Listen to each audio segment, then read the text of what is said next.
The Smelly Kipper.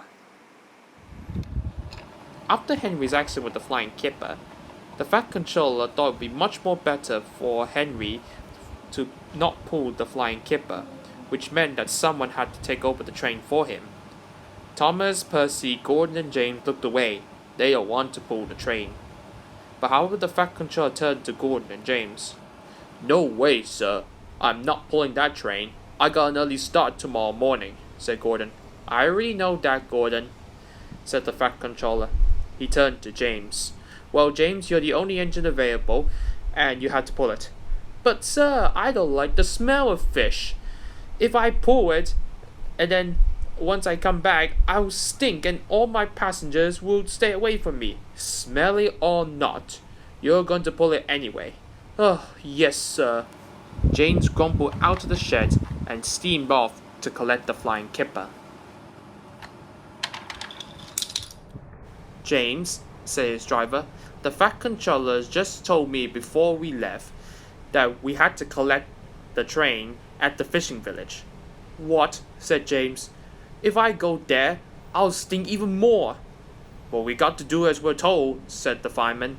"Fine," said James. He turned onto the line that's headed to the fishing village.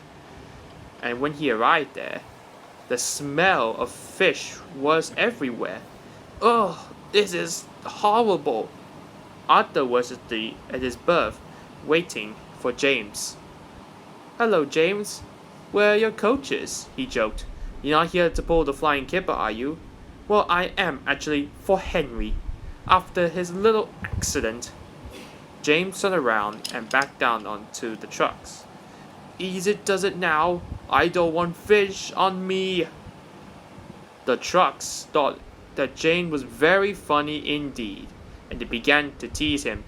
"James is scared of the smelly fish. James is scared of the smelly fish." "Stop saying that," he shouted. "I am not. James is scared of the smelly fish. James is scared of the smelly fish." James was distracted because the troublesome trucks were teasing him. And then there was trouble. A crane was still unloading fish from the fishing boats, and James backed right into the crane's hook, and fish went all over him. "Oh no! Oh, James!" called out the angry crane operator. The trucks laughed at James, all covered in fish. So did Arthur. "You're supposed to take the fish in the trucks, James." James didn't think it was funny. Once the mess is cleaned up, James backed down onto the train, coupled up, and set off. "Enjoy your journey and have a safe one," called out Arthur. "You don't want to end up what happened to Henry." The smell was even stronger now.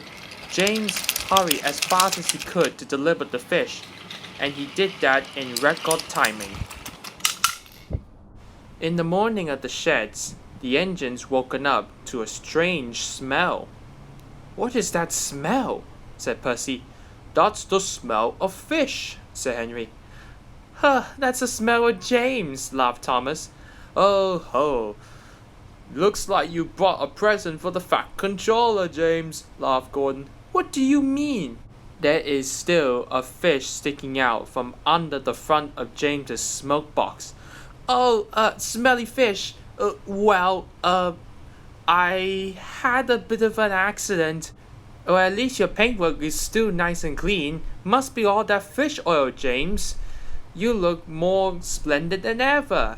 And all the engines laughed till the Fat Controller arrived. "Well done, James. You did well pulling the flying kipper, and you made it to your destinations right on time, in spite of your little accident."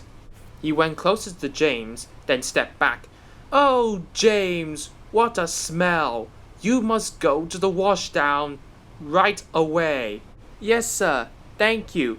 I'm looking forward for a washdown, sir."